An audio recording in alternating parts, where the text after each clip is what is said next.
This is the collapse of a high-pressure multi-agent system. When data streams entangle without structure, the architecture fails under the weight of its interactions.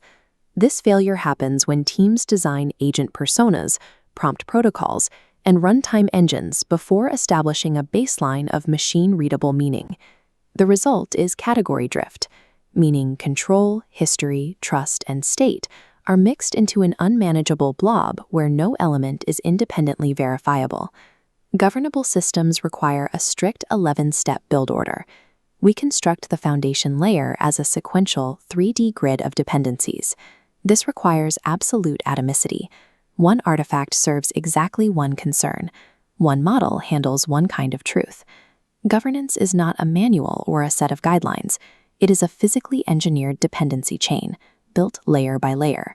The build begins with structural reference data. This provides the system its basic structural logic. These bottom blocks are step 1. The ontology defines core domain nouns, while the semantic model provides the disambiguation rules that keep those terms stable across the entire system. Here, we define the 9 canonical backbone data types.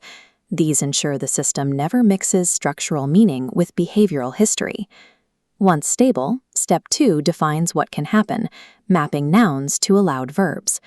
Event reference data and the event schema set dictate the exact shape of these actions, including the mandatory fields, semantic bindings, and state implications for every event. Without this bedrock of defined nouns and verbs, any higher-level agent built on top is essentially operating on guesswork. With definitions in place, the architecture must now define what must be true. Step 3 is policy as data. Instead of prose, we represent boundary, authority, and data handling rules as machine-readable constraints that act as a filter for all event structures below. Step 4 introduces the actor model, defining specific classes of actors permitted to interact. Every actor is wrapped in a passport schema, a coded shell carrying identity and authority state, allowing the policy layer to validate rights at runtime. The passport includes role bindings, authority ceilings, and trust markers. It turns agency from an anonymous prompt into a bound, governed identity. This is the threshold where agency is captured. From here on, every governed action has a bound identity and a strictly defined authority limit. Before execution, the system must assemble the specific information needed for a safe decision. In step 5, we use a context warrant. This is a mandatory justified data package. It pulls only the specific dimensions required, like history or policy, while rejecting extraneous assembly. By setting strict requirements for data freshness and evidence, the context warrant ensures the system never makes a decision based on stale or irrelevant signals. Step 6 establishes coordination. Protocol definitions act as the business contract, outlining allowed action sequences. State machines provide the executable discipline. They enforce transition rules and timeouts, ensuring the system follows the contract exactly. Together, context warrants and state machines prevent automated decisions from being made with excessive data or executed out of sequence. This mechanical sequence represents an authorized external effect. It is the moment the digital system impacts the physical or enterprise world. Step 7 defines these effects and interface structures. Tool and model I/O contracts set the boundaries for what the system is permitted to do. Every external side effect is governed by strict preconditions, strict rate limits, and idempotency rules. If unmet, the effect is blocked. Step 8 creates the governed memory. The Providence model captures the lineage of the action, locking it into a chronological timeline below our foundational base.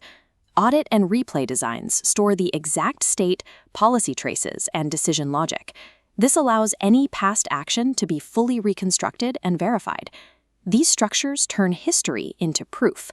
They move us beyond log noise and into mathematical evidence of compliance. We only define the live containment layer once all the structural reference models are established. Steps 9 and 10 involve runtime controls and assurance. Threshold management acts as a pressure valve, defining when a behavior must be escalated or contained based on live signals. This is verified by a truth conditions framework. It checks if an action is semantically correct, procedurally sound, and historically accurate. Validating these distinct levels of truth proves the system governable. Step 11 plugs in pre-built runtime capability contracts.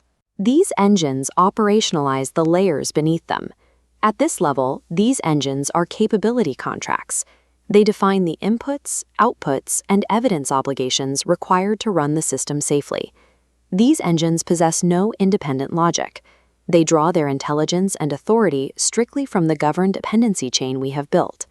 This 11-step architecture forms a coherent system because every layer depends on the one directly before it. Meaning dictates to nouns. Nouns dictate the verbs. Verbs are filtered by policy. Policy governs actors. Actors wield context. Context navigates state. State triggers effects, and effects generate proof. This is the enforcement of the atomic rule. You cannot mix semantic definitions with runtime thresholds. Each artifact has one concern, and bypassing the chain breaks the system's integrity. This architectural stability ensures that when layers are atomic and sequential, the system remains unaffected by the chaos of high-volume execution. The foundation layer functions as a governed dependency chain. By adhering to this sequential build order, architects create systems that are scalable, composable, and undeniably provable.